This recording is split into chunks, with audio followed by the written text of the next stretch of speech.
ما بعد فأعوذ بالله من الشيطان الرجيم بسم الله الرحمن الرحيم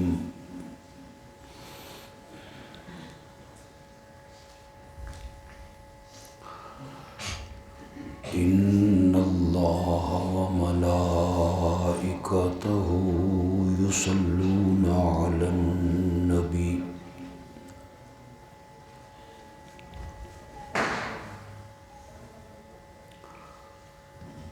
يا أيها الذين آمنوا صلوا عليه وسلموا تسليما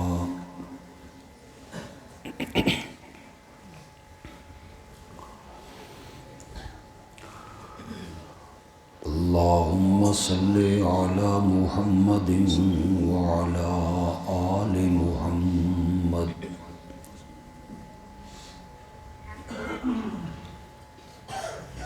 كما صليت على إبراهيم وعلى آل إبراهيم إنك حميد مجيد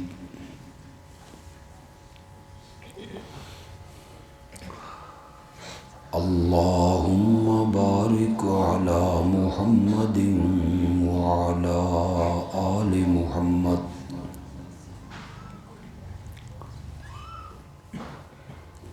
كما باركت على إبراهيم وعلى آل إبراهيم إنك حميد مجيد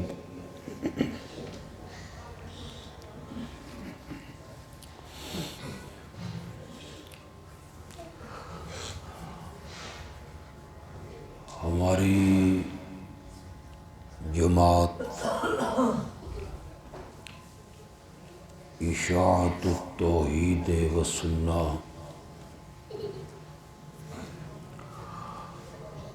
ہر مہینے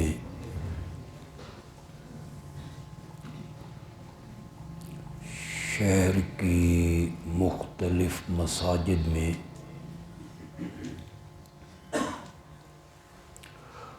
دروس قرآن کا انتظام اور اہتمام کرتی ہے۔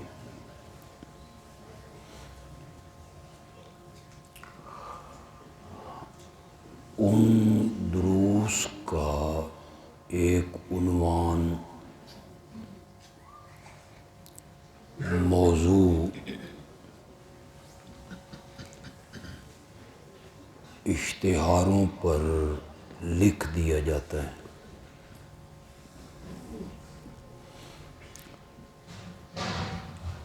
اس مہینے میں 40 سے زیادہ درس رکھے گئے۔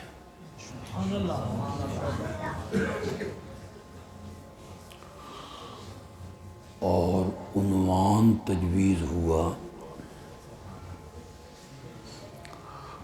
عظمت سیدنا صدیق اکبر رضی اللہ تعالی عنہ۔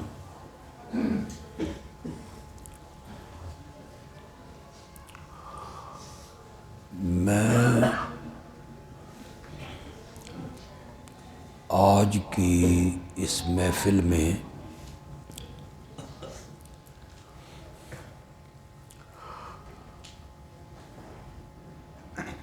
عظمت صدیق اکبر کے اس پہلو پر بات کروں گا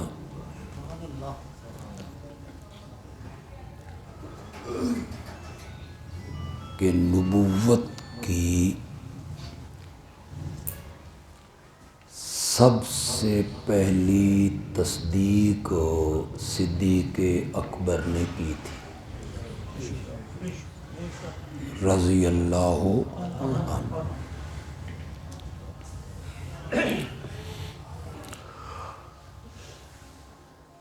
انبیاء کی جو جماعت ہے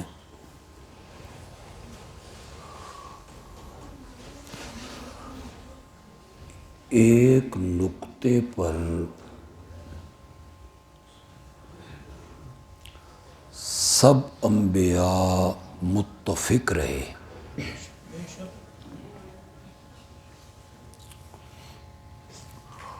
وہ نقطہ یہ تھا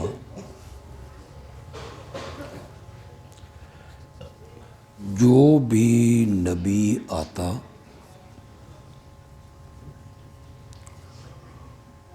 وہ اپنے سے پہلے نبیوں کی تصدیق کرتا،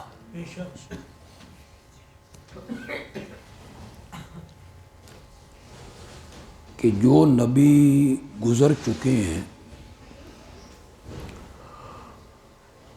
میں ان تمام نبیوں کی تصدیق کرتا ہوں،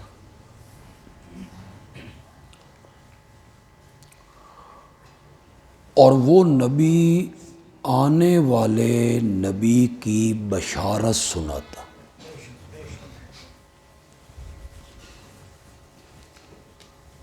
یہ نقطہ تمام انبیاء میں متفق رہا ہے۔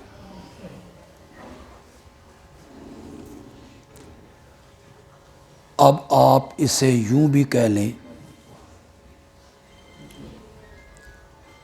ہر نبی پہلے نبی کا مصدق بنا۔ مصدق کا کیا معنی ہے؟ تصدیق کرنے والا۔ اور ہر نبی اپنے سے بعد میں آنے والے نبی کا مبشر بنا۔ مبشر کا کیا معنی ہے؟ بشارت دینے والا۔ حضرت موسیٰ علیہ السلام نے پہلے نبیوں کی تصدیق کی، آنے والے نبیوں کی بشارت دی۔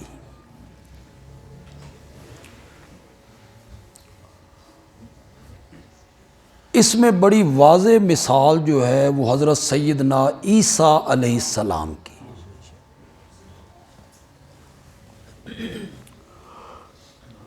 قرآن نے اس کو ذکر کیا۔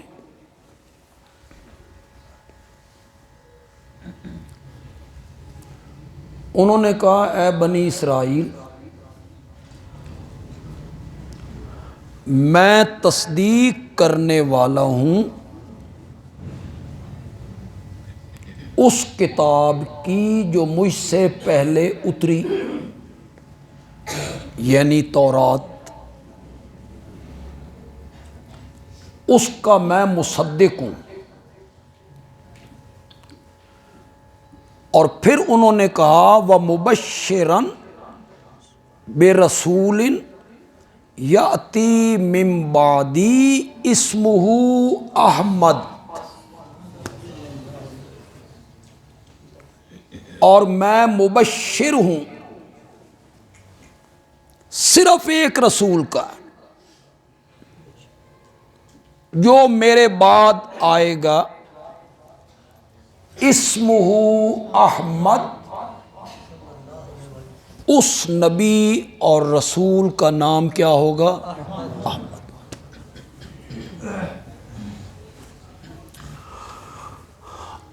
میرے آقا کے دو نام ذاتی ہیں،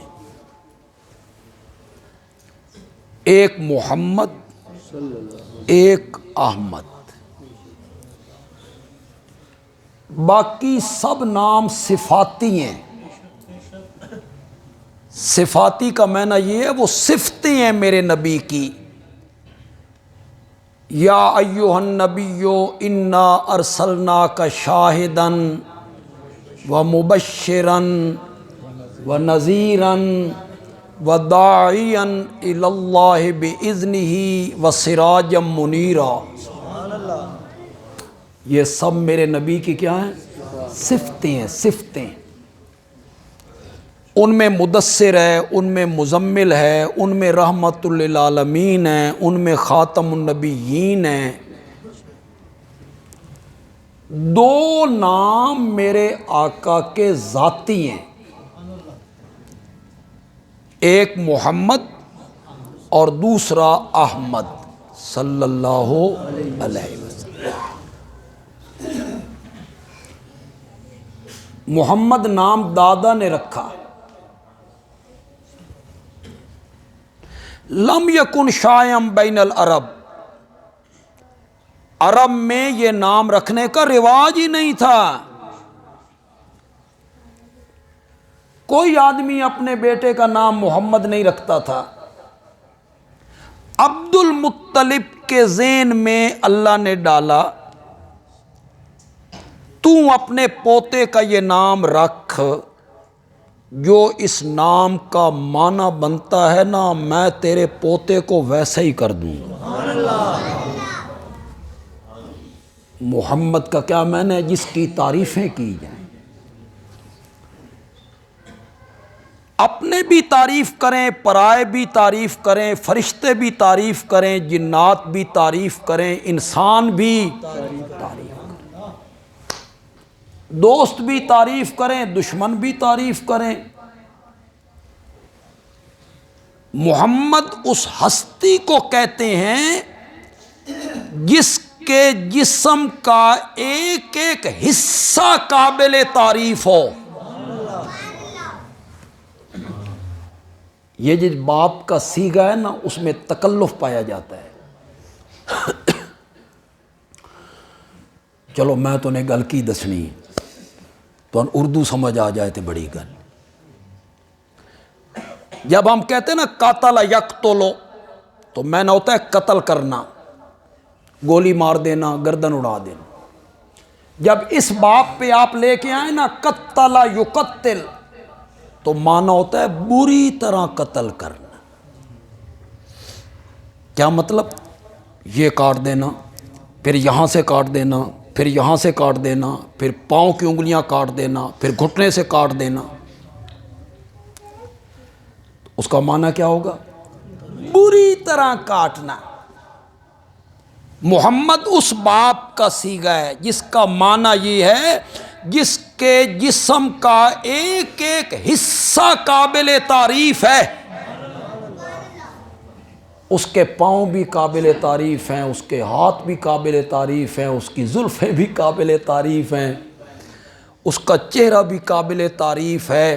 اسی کو معبد نے اپنے خاوند سے میرے نبی کا تعارف کرواتے ہوئے کہا تھا، جو مہمان آج ہمارے خیمے میں آیا تھا نا اس کو جس طرف سے دیکھو اس طرف سے ہی حسین نظر آتا تھا۔ یہ نہیں ہے کہ اس کی صرف آنکھیں خوبصورت تھیں نا، یا اس کے ابرو خوبصورت تھے، اس کو جس طرف سے بھی دیکھا جائے تو وہ خوبصورت نظر آئے۔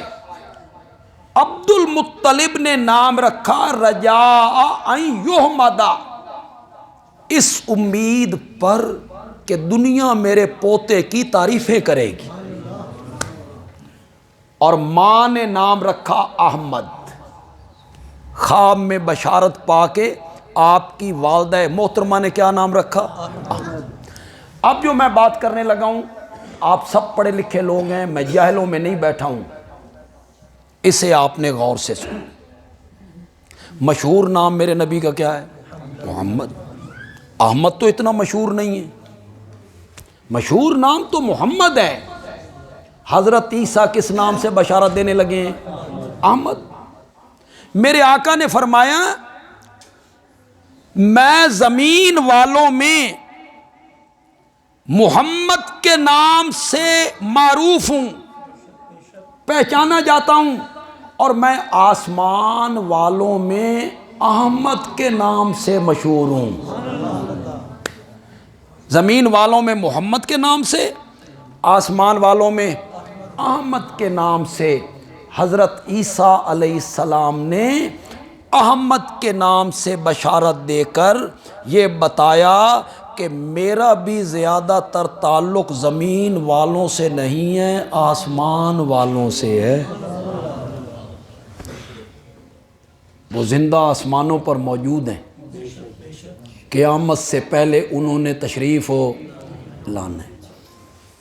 تو حضرت عیسیٰ خوشخبری دینے لگے ہیں، میں پہلی کتابوں کی تصدیق کرنے والا ہوں، وَمُبَشِّرًا بِرَسُولٍ يَأْتِي مِن بَعْدِي اسْمُهُ احمد، ایک رسول کی خوشخبری سناتا ہوں جو میرے بعد آئے گا اور اس کا نام کیا ہوگا؟ احمد۔ کیا سمجھ آئی آپ کو؟ نبیوں میں کیا سلسلہ جاری رہا؟ ہر نبی پہلے نبی کا کیا بنا؟ مصدق، تصدیق کرنے والا، اور آنے والے کے لیے کیا بنا؟ مبشر، خوشخبری دینے والا۔ میرے نبی پر رب نے نبوت کا دروازہ بند کر دیا۔ اب آپ کسی کے مبشر نہیں بنے، دروازہ جو بند ہو گیا۔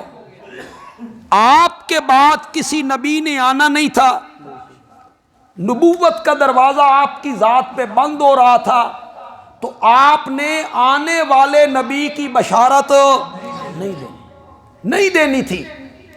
جب آپ کے بعد کسی نبی نے آنا نہیں تھا تو پھر میرے نبی کا مصدق کون بنتا؟ کوئی نبی بعد میں آتا تو مصدق بنتا نا۔ جب آپ کے بعد آنا ہی کسی نے نہیں تو میرے نبی کا مصدق کون بنتا؟ ختم نبوت کی وجہ سے معاملہ اس طرح ہو گیا کہ آپ کے بعد کسی نبی نے آنا نہیں تھا جو آپ کا مصدق بنے۔ اب اللہ نے مصدق کی جگہ پہ صدیق کو کھڑا کیا ہے، یہ تصدیق کرے گا۔ مصدق تو میرے نبی کا کسی نے بننا نہیں تھا، تو پھر انبیاء میں تو یہ نقطہ رہا ہے کہ وہ پہلوں کا مبشر بنتا ہے، مصدق بنتا ہے، آنے والوں کے لیے مبشر بنتا ہے۔ میرے نبی نے مبشر بننا نہیں تھا، نبوت کا دروازہ آپ پہ بند ہو گیا تھا، آپ کے بعد کسی نبی نے نہیں آنا تھا، کسی کو نبوت نہیں ملنی تھی، تو رب نے اب مصدق کی جگہ صدیق کو کھڑا کیا۔ میرا اگلا جملہ سمجھ آ جائے تو ساری تقریر اس ایک جملے کے اندر آ جائے گی۔ صدیق نبی نہیں ہوگا، صدیق نبی نہیں ہوگا، لیکن نبی کے ساتھ ایسے رہے گا جیسے اصل کے ساتھ سایہ رہتا ہے۔ وہ نبی نہیں ہوگا لیکن نبی کے ساتھ اس طرح رہے گا جس طرح اصل کے ساتھ نبی مکے میں تو صدیق مکے میں، نبی عکاظ میں صدیق عکاظ میں، نبی تجارت میں صدیق تجارت میں، نبی ہجرت کے سفر میں صدیق ہجرت کے سفر میں، نبی غار میں صدیق غار میں، نبی قباء میں صدیق قباء میں، نبی بدر میں صدیق بھی بدر میں، نبی احد میں صدیق بھی احد میں، خندق میں، صلح حدیبیہ میں، فتح مکہ میں، خیبر میں، حنین میں، طائف میں، تبوک میں، مزار میں۔ کوئی جگہ تو دکھاؤ جہاں نبی ہو اور صدیق نہ ہو، کوئی زندگی کا لمحہ تو دکھانا میرے نبی کا، میرا نبی وہاں ہو اور ابو بکر نہ ہو۔ جہاں میرا نبی ہوگا وہیں ابو بکر ہوگا، یہ دونوں ساتھ رہیں گے، ان کی دوستی ہے، یگانگت ہے، دوستی بھی لازوال ہے۔ خدا دی قسم ایسی دوستی ہم نے نہیں دیکھی۔ دو دوست ہوتے ہیں نا، وہ آپس میں گہرے دوست ہیں، کچھ چیزیں اختیاری ہوتی ہیں، بندے کے اختیار میں ہوتی ہیں. مثلا دونوں دوستوں نے کپڑے ایک جیسے سلوا لیے،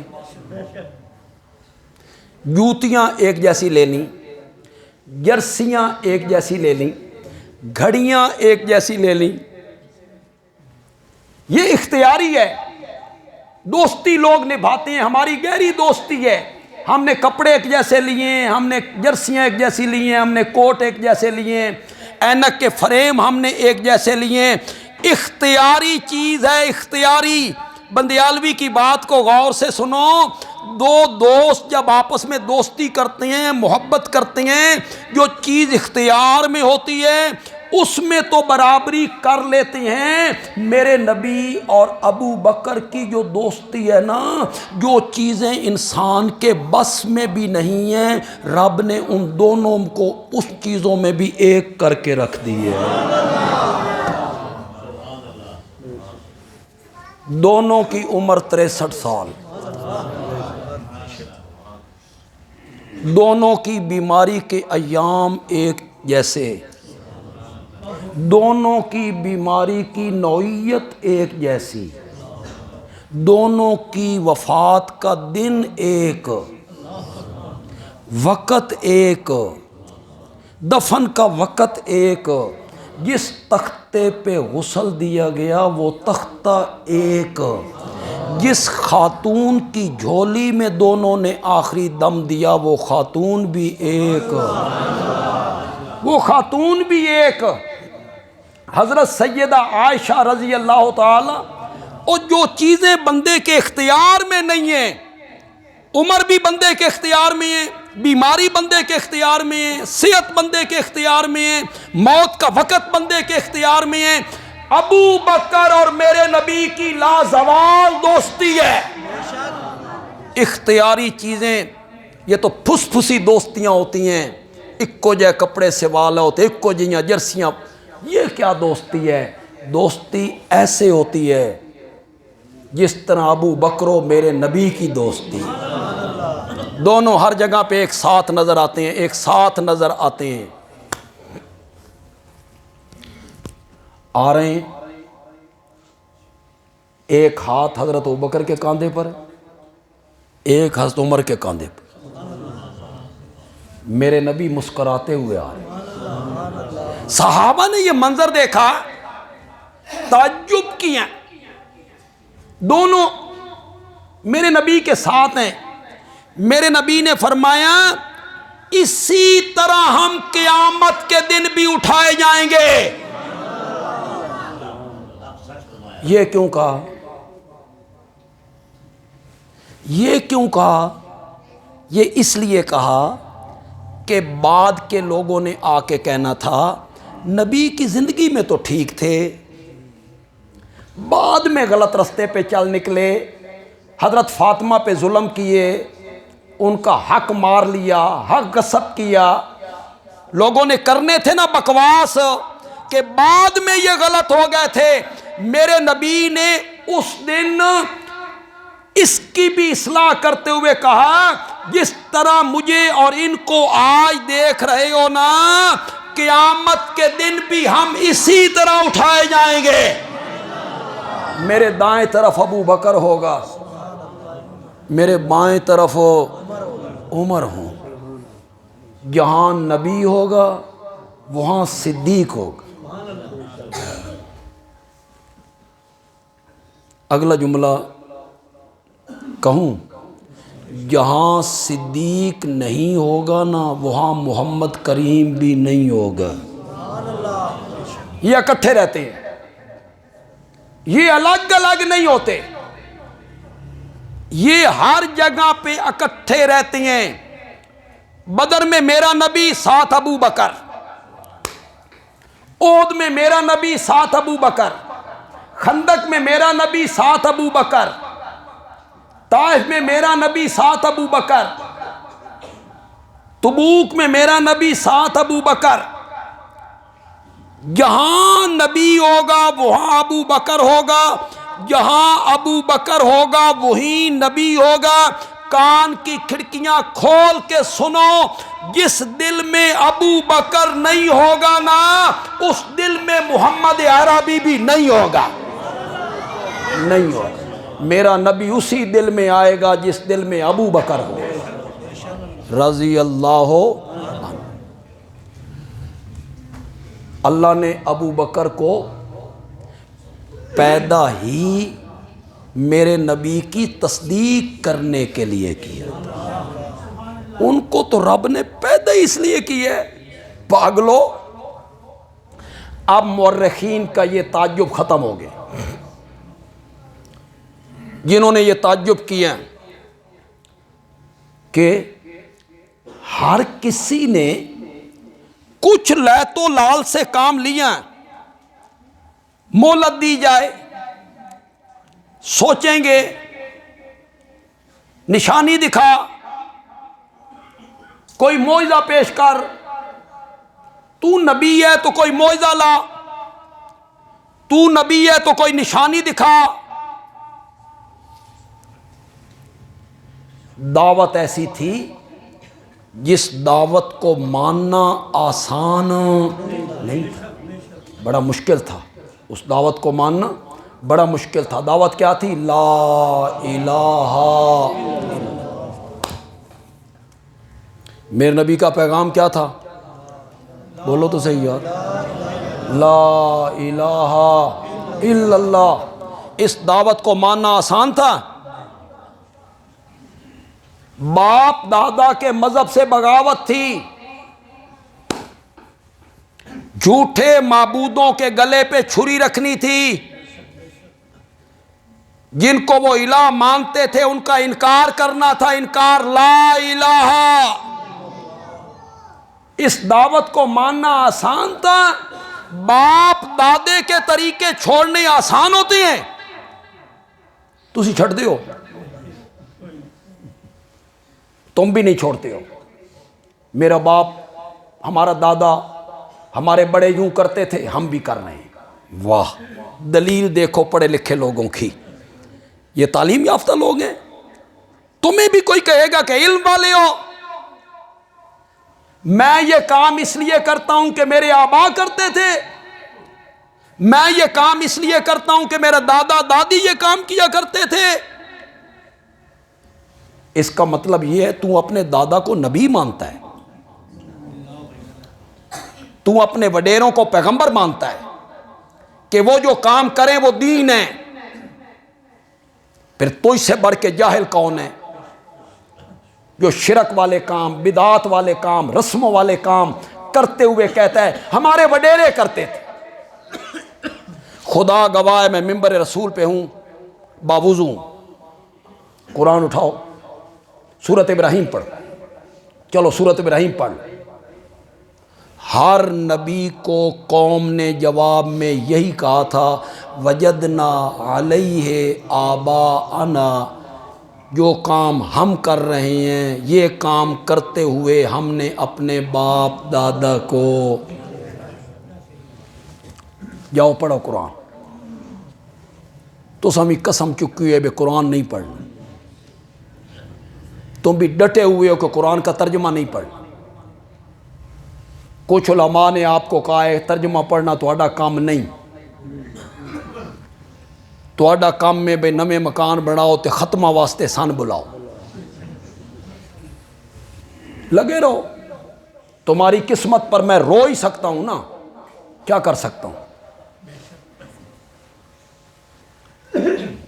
تمہاری قسمت پر ماتم ہی کیا جا سکتا ہے، پھر تیری دانائی پر، تیرے فیصلوں پر۔ میں قرآن پڑھ پڑھ کے سمجھا رہا ہوں، میں قرآن کھول کھول کے ایتیں سنا سنا کے ترجمہ کر کر کے میں بتا رہا ہوں، اللہ کے سوا عالم الغیب کوئی نہیں۔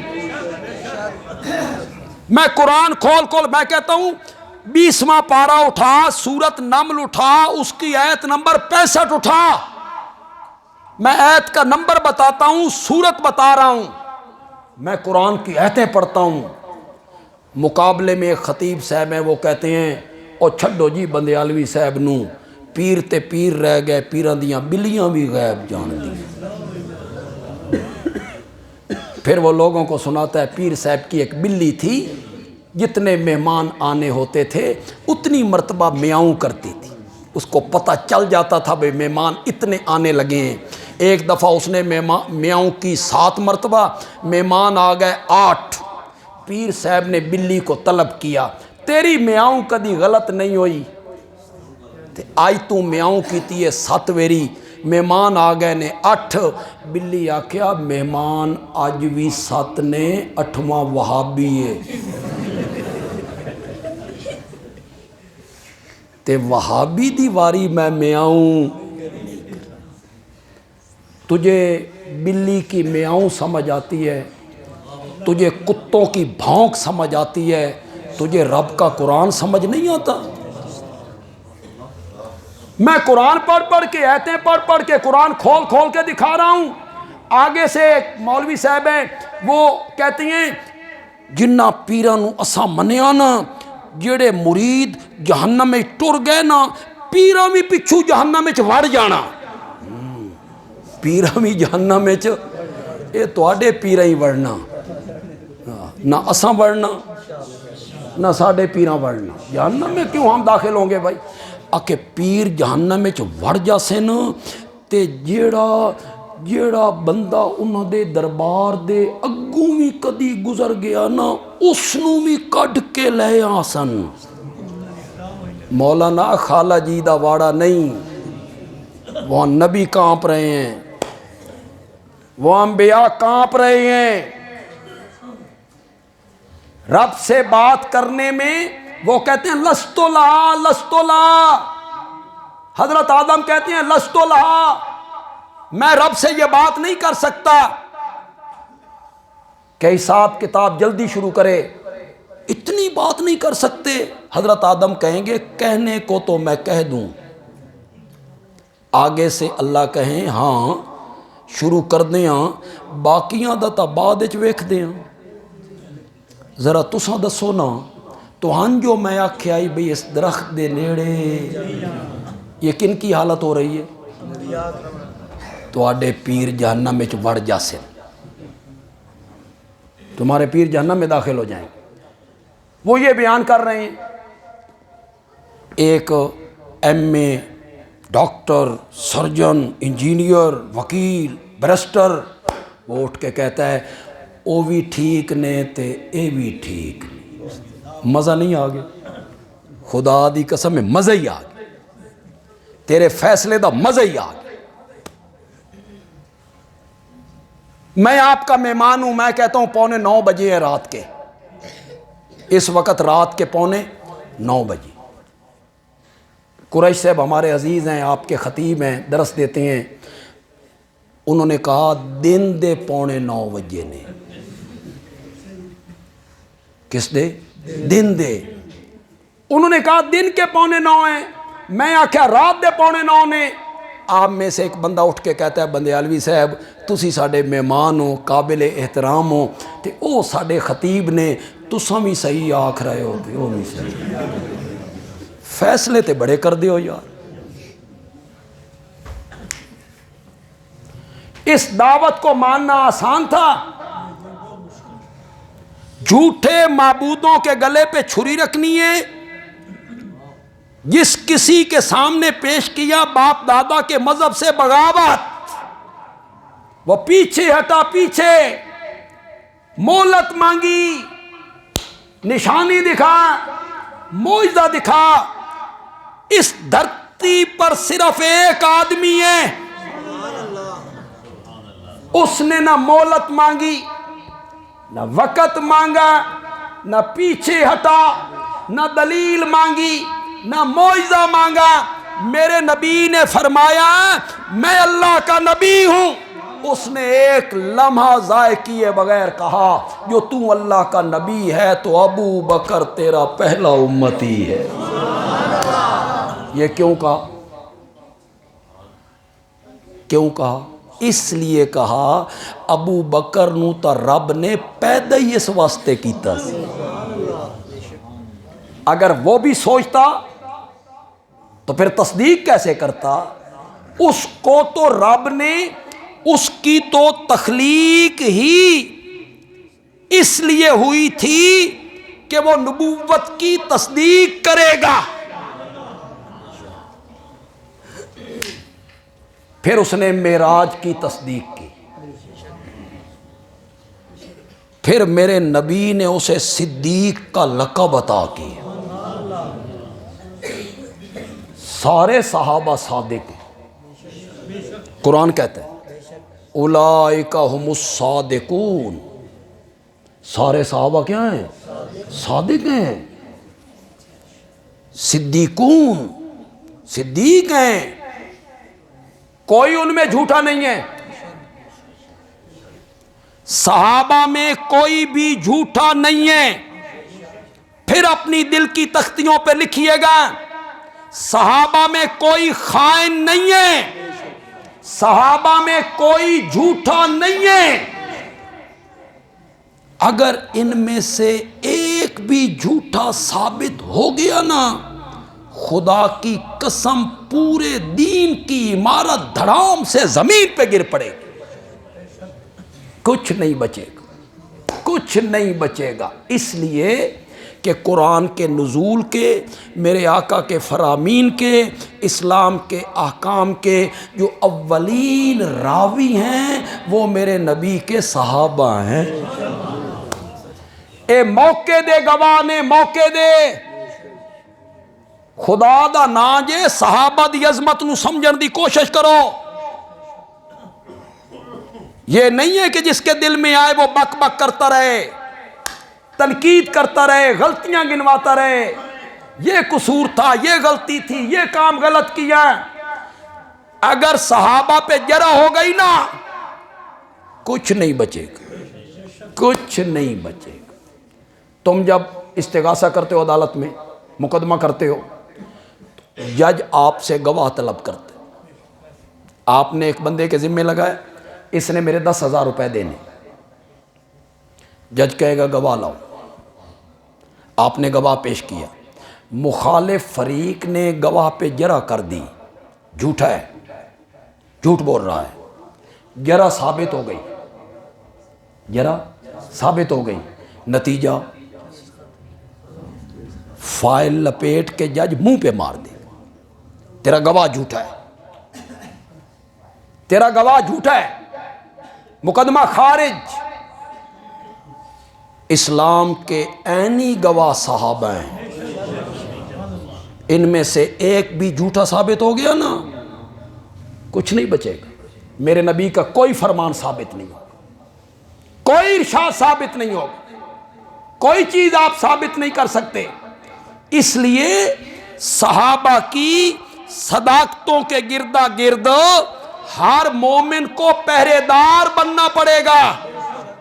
پہرا دو، پہرا دو. وہ سارے سچے تھے، ان میں کوئی جھوٹا نہیں تھا. وہ سارے دیانتدار تھے، ان میں کوئی خائن نہیں تھا.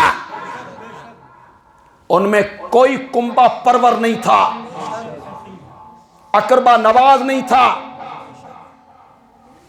ان میں کوئی بیت المال میں خیانت کرنے والا نہیں تھا.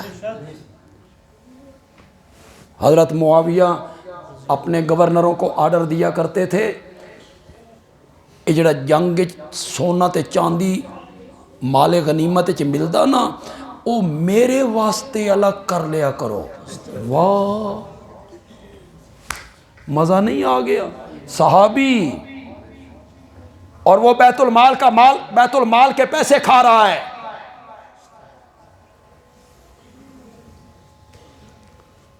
مسلمانوں کے پیسے کھا رہا ہے، گھر کے لیے جمع کرتا ہے سونا اور چاندی. میں عطا اللہ بندیالوی،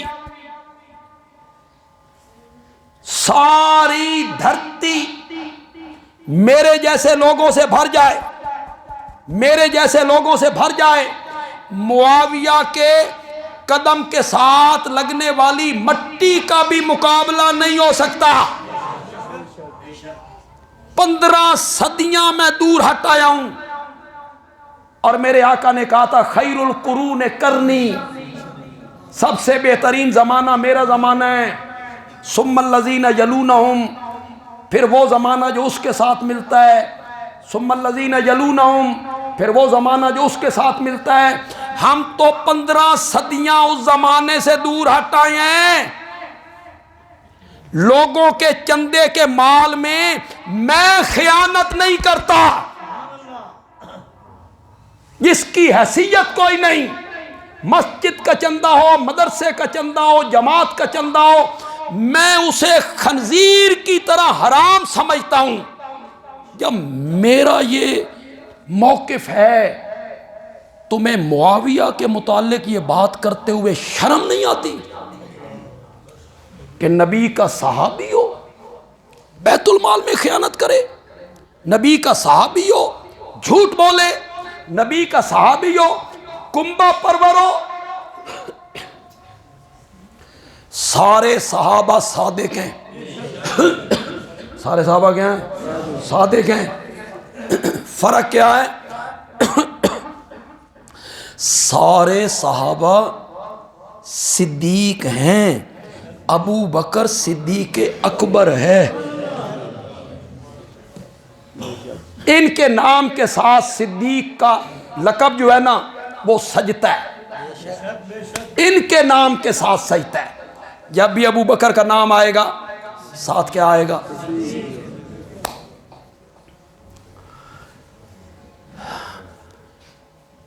نبوت کے دعوے کی سب سے پہلے تصدیق کس نے کی؟ بولو زور سے بولو۔ معراج کی سب سے پہلے تصدیق کس نے کی؟ ابو بکر نے کی۔ سب سے پہلے انہوں نے تصدیق کی۔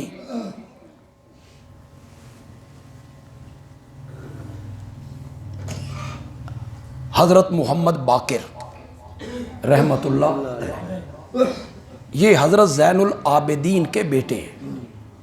حضرت زین العابدین حضرت سیدنا حسین رضی اللہ تعالیٰ عنہ کے بیٹے ہیں، وہ حضرت سیدنا علی کے بیٹے۔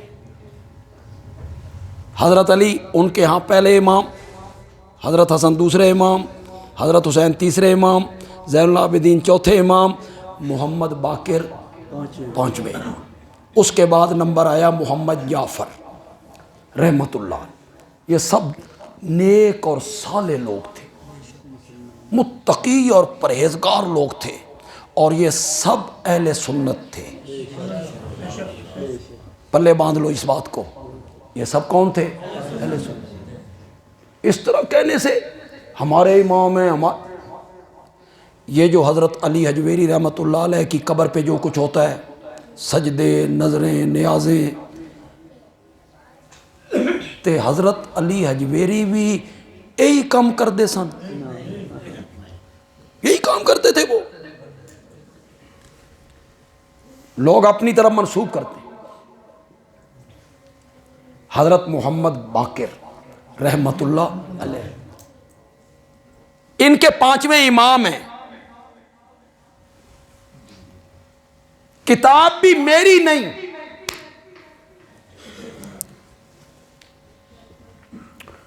جڑا گلا میرا اگے چل رہا وہ بھی ختم ہو جاسی، کوئی گرم شے لے کے آتے پتہ لگے اتنے ٹھنڈا پانی۔ اصل بات یہ ہے کہ میں 2 تقریریں کر کے آیا ہوں۔ پہلی تقریر میں نے پھالیہ میں کی، دوسری تقریر میں نے کانڈی وال جا کے کی، تے ہن تراکڑ پھنسیا بیٹھا، اور صبح میں نے پھر پنڈی گھیب کے لیے بھی نکلنا ہے 10 بجے۔ پنڈی گھیب تقریر کر کے میں نے رات اسلام آباد بھی پہنچنا ہے۔ بس دعا کر دو، یہ غلط ہے ٹھیک ہو جائے گا انشاءاللہ، انشاءاللہ انشاءاللہ انہوں راتی ریسٹ لبنا اس ٹھیک ہو جانا انشاءاللہ۔ محمد باقر پانچویں امام۔ کتاب میری نہیں، کتاب بھی تیری، معتبر کتاب، حوالے کا بندیالوی ذمہ دار ہے۔ بندیالوی کچی گلاں کرن دا عادی نہیں، ریت کی دیوار پہ کھڑے ہو کے ہم نے کبھی بات نہیں کی۔ انجمی لوگ سن پتھری آکھ دیں، یہ پتھری نے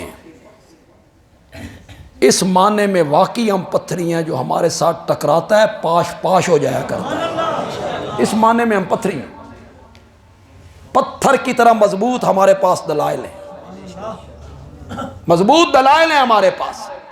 اسی وارث شاہ دی ہیر کدی نہیں پڑھی، اساں سیف الملوک کو کان تے ہاتھ رکھ کے کدی نہیں گائی، بلے شاہ دا کلام، سلطان بہو کا کلام، لگے رہو۔ جمعہ دا خطبہ خطیب صاحب آئے، لوگ بیچارے بیٹھے ہوئے ہیں، وارث شاہ دی ہیرو، سیف الملوک، بلے شاہ دا کلام، سلطان بہو دا کلام۔ میں نے کہا رضینا قسمت الجبار فینا لنا علم وللجہال مالو۔ اصل شعر اس طرح ہے، اصل شعر اس طرح ہے، مولا ہم تیری تقسیم پر راضی ہیں، تو نے ہمیں علم دے دیا، جاہلوں کو مال دے دیے، جاہلوں کو دولت دے دی، کاریں کوٹھیاں، ہمیں علم دے دیا۔ میں تھوڑی سی اس میں ترمیم کرتا ہوں، رضینا قسمت الجبار فینا، مولا ہم تیری تقسیم پر 100% راضی ہیں، راضی ہیں، راضی ہیں۔ ہمارے مخالفین نو بلے شاہ دا کلام دے چھڑے آئی تے سن اپنا کلام دے چھڑے آئی۔ ہم قرآن سناتے ہیں، ہمارا جرم یہ ہے، 18 بلاغ والوں کا جرم یہ ہے کہ ہم قرآن سناتے ہیں، اس کے علاوہ ہمارا کوئی جرم نہیں۔ انبیاء کا احترام، انبیاء کی ادنا سی توہین بھی ہم کفر سمجھتے ہیں، ادنا سی توہین بھی انبیاء کی کفر ہے، کسی نبی کی بھی۔ امام الانبیاء تو بہت اعلیٰ ہیں، بہت اونچے ہیں، حوالے کا میں ذمہ دار ہوں۔ محمد باقر رحمت اللہ علیہ سے کسی نے پوچھا تلوار کے دستے پر سونا چاندی چڑھا سکتے ہیں؟ وہ جو مجاہدین تلوار کا دستہ پکڑتے ہیں اس پر چاندی چڑھا دی جائے، منقش کر دیا جائے، منقش۔ محمد باقر رحمت اللہ علیہ نے جواب دیا بلا، ہاں چڑھا سکتے ہو۔ ابو بکر صدیق نے تلوار پر یہ چاندی یا اس کو منقش کیا تھا، کس نے؟ ابو بکر صدیق نے۔ تو وہ جو پوچھنے والا تھا نا، وہ کھوٹا آدمی تھا نا، اس نے کہا آپ بھی اس کو صدیق کہہ رہی ہیں؟ آپ بھی اس کو صدیق کہہ رہی ہیں؟ تو حضرت باقر رحمت اللہ علیہ نے کہا نام الصدیقو، نام الصدیقو، نام الصدیقو، ہاں ہاں وہ صدیق ہے، صدیق ہے، صدیق ہے۔ جو اس کو صدیق نہیں مانتا اللہ دنیا و آخرت میں اس کی کسی بات کی تصدیق نہ کرے۔ تو انہیں تو محمد باقر بھی صدیق مار رہے ہیں، حضرت جعفر صادق بھی صدیق مار رہے ہیں۔ آپ کو پتہ ہے حضرت جعفر صادق کی ماں سے جو نسب چلتا ہے وہ کہاں پہنچتا ہے؟ صدیق اکبر پر۔ اور باپ سے جو نسب چلتا ہے وہ بھی کہاں پہنچتا ہے؟ صدیق اکبر۔ حضرت جعفر صادق وہ فخر سے کہتے تھے میں تے دوواں طرفاں تو صدیق دی نسلاں۔ وہاں رشتے ناتے ہو رہے ہیں، وہاں تعلقات ہیں، وہاں برادری اور رشتہ داریاں ہیں، اور یہاں ہمارے علماء نے پڑھایا ہے فاطمہ کا حق غصب کر لیا۔ فدق کے یہ چور تھے، فدق کے غاصب۔ سنیو، وہ جب کسی کار کے پیچھے لکھا ہوا دیکھتے ہو فدق کے غاصبوں پر لعنت، تو کن کو کہہ رہے ہوتے؟ کن کو کہہ رہے ہوتے؟ وہ فدق کے چور کن کو کہتے ہیں؟ حضرت ابو بکر کو۔ غاصب کس کو کہتے ہیں؟ حضرت عمر کو۔ فدق کے چور وہ کہتے ہیں حضرت عثمان کو۔ شرم نہیں آئی اس ابو بکر کو فدق کا چور اور غاصب کہتے ہو، جس نے اپنی زندگی کا سارا مال فاطمہ کے بابا کے قدموں پہ لٹا دیا تھا. اس نے فاطمہ کا مال چھیننا تھا. کچھ عقل سے کام لو. سیدہ فاطمہ کا مال اس نے چھیننا تھا. اس نے تو اپنا سب کچھ محمد کے قدموں میں کیا کر دیا. 2.5 سال حکومت کی ہے. کتنے؟ 2.5 سال. دوسرے تیسرے دن حضرت عمر نے دیکھا تو کاندھے پر چادریں رکھ کے بازار میں فروخت کر رہے ہیں. حضرت عمر نے کہا جی تسی بازار چادریں فروخت کرنیاں نے تے مملکت دا نظام کس چلانا؟ تو بال بچوں کا پیٹ پالنا ہے. انہوں نے کہا وظیفہ مقرر کرتے ہیں. وظیفہ مقرر ہو گیا. ایک دن آئے نا تو میٹھی ڈش بھی سامنے آ گئی. بیوی سے پوچھا یہ کیسے؟ اس نے کہا میں نے روز کے خرچے سے کچھ پیسے بچا کے میٹھی ڈش پکا لی ہے.